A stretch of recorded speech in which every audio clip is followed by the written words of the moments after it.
Selamat malam, saudara-saudaraku. Kita kembali bertemu di dalam Syafaat Malam. Cerita yang akan menjadi awal perenungan atau refleksi kita malam ini berjudul Tulangnya Kok Nggak Ada. Peristiwanya terjadi suatu malam di sebuah musim dingin bersalju. Seorang pengembara mengetuk pintu sebuah kuil Buddhis. Setelah dibukakan, sambil menggigil kedinginan, pengembara itu mohon agar diizinkan bermalam di kuil itu. Biksu yang membukakan pintu dengan enggan akhirnya mengizinkan. Dia berkata begini, "Ini adalah kuil, bukan tempat penginapan. Tapi baiklah, melihat keadaanmu dan cuaca di luar, aku mengizinkanmu bermalam. Cuma satu malam ya. Ingat, cuma satu malam. Dan kau jangan berbuat yang aneh-aneh di sini." Wah, pengembara itu berulang mengucapkan terima kasih. Tengah malam, sang biksu terbangun karena mencium asap dan mendengar ada suara peletikan kayu yang terbakar. Bergegas dia keluar dari kamarnya dan mencari asal asap dan suara itu. Betapa terkejutnya dia ketika mendapati sang pengembara sedang berdiam di dekat api unggun di tengah bangsal. Dengan cepat, matanya menjelajah ruang bangsal itu. Dan segera, matanya yang sudah terlatih itu menemukan bahwa ada satu patung Sang Buddha yang terbuat dari kayu telah hilang dari tempatnya. Dengan geram, dia bertanya kepada si pengembara, "Kemana patung Sang Buddha yang tersimpan di pojok itu?" Sang pengembara segera menunjuk ke api yang masih berkobar itu. "Itu di sana. Aku hampir mati kedinginan karena tidak ada kayu bakar. Ya, aku pakai saja patung kayu itu." Demikian ujarnya. "Apa kamu sudah gila?" teriak biksu itu. "Itu Sang Buddha dan kamu telah membakarnya. Dasar pembunuh!" Pengembara itu diam saja, tidak memberikan komentar. Dia tetap berdiri di dekat api, ditemani biksu yang khawatir kalau si pengembara membakar patung yang lain. Setelah api padam, si pengembara mengorek-ngorek abu dan tumpukan kayu yang sudah jadi arang itu. "Apalagi yang kamu lakukan sekarang?" teriak si biksu. "Oh, aku sedang mencari-cari tulang Sang Buddha yang menurutmu sudah aku bakar itu. Kemana ya tulangnya?" Begitu matahari terbit, sang biksu mengusir pengembara itu. Lalu dia pergi menemui biksu kepala kuil itu dan menceritakan apa yang sudah terjadi. Bukannya pujian yang dia terima, biksu kepala malah berkata, "Kau sudah melakukan hal yang jahat.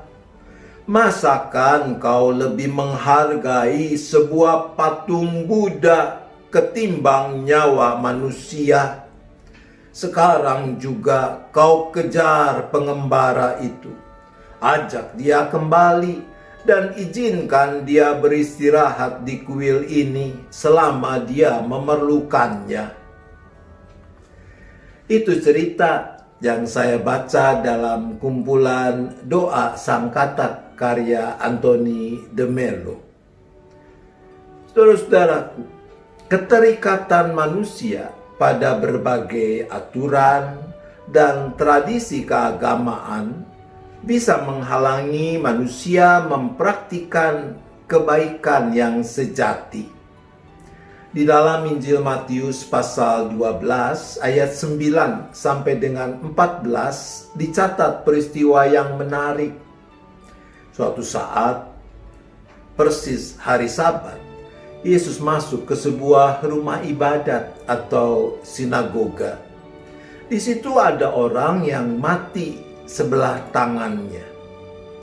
Pian Sui, kira-kira begitulah kalau kita sebut dengan istilah yang lebih populer, stroke. Nah, orang-orang Farisi bertanya kepada Yesus, bolehkah menyembuhkan orang pada hari Sabat? Maksud mereka supaya mereka punya alasan buat mempersalahkan Yesus. Yesus dengan cerdas menjawab pertanyaan jebakan itu dengan melemparkan sebuah pertanyaan lain. Jika seorang dari antara kamu mempunyai seekor domba, dan domba itu terjatuh ke dalam lubang pada hari Sabat, tidakkah ia akan menangkapnya dan mengeluarkannya? Checkmate, skak mati. Itu yang terjadi. Orang-orang Farisi itu bungkam, terdiam 1000 bahasa. Mengapa? Karena pasti mereka tidak akan diam-diam saja kalau apa yang dikatakan Yesus itu terjadi. Mereka pasti akan menyelamatkan domba yang jatuh ke dalam lubang sekalipun itu pada hari Sabat. Dengan demikian, Yesus menangkal jebakan para Farisi itu. Yesus sigap menyimpulkan, bukankah manusia jauh lebih berharga daripada domba? Karena itu boleh berbuat baik pada hari Sabat. Dan ia menyembuhkan orang yang mati sebelah tangannya itu. Saudara-saudaraku, jangan sampai berbagai aturan dan tradisi keagamaan menghalangi kita mempraktikkan kebaikan yang sejati. Tuhan menolong kita. Amin. Mari kita bersyafaat.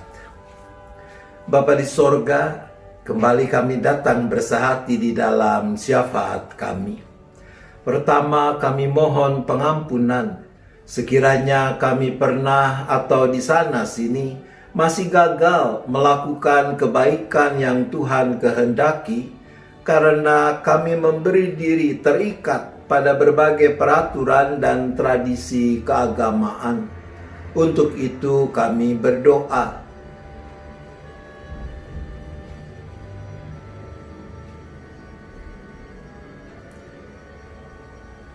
Ya Bapa, kami juga mohon pimpinan Tuhan agar mampu menjalani hidup keagamaan dengan benar, dengan bijaksana, sehingga melahirkan spiritualitas yang makin mendorong kami untuk melakukan kebaikan seperti yang dikehendaki Tuhan.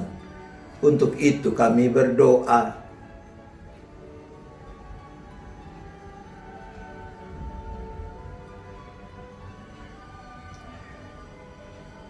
Bapa, kami berdoa bagi gereja-gereja yang sudah mulai menyelenggarakan secara langsung baik kebaktian minggu maupun kegiatan lain, agar para pemimpin dan warga jemaatnya diberi kesungguhan untuk berdisiplin menerapkan protokol-protokol kesehatan masa pandemi di dalam setiap dan semua kegiatan itu.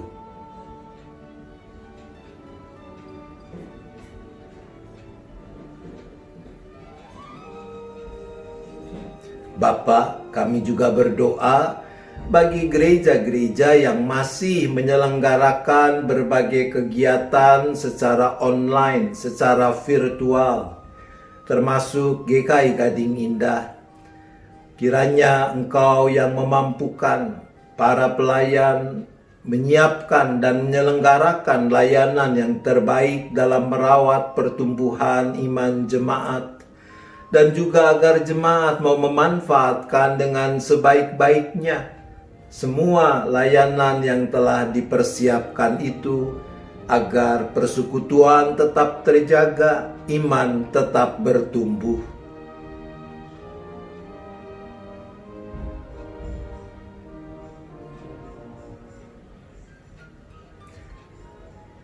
Khususnya kami berdoa bagi kebaktian minggu online yang akan diselenggarakan besok.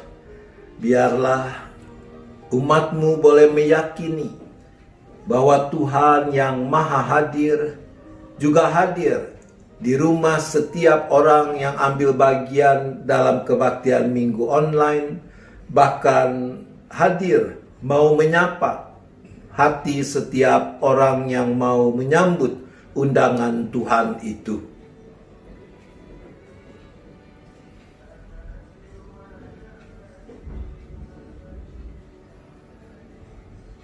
Kembali kami menyerahkan seluruh keberadaan kami seisi keluarga.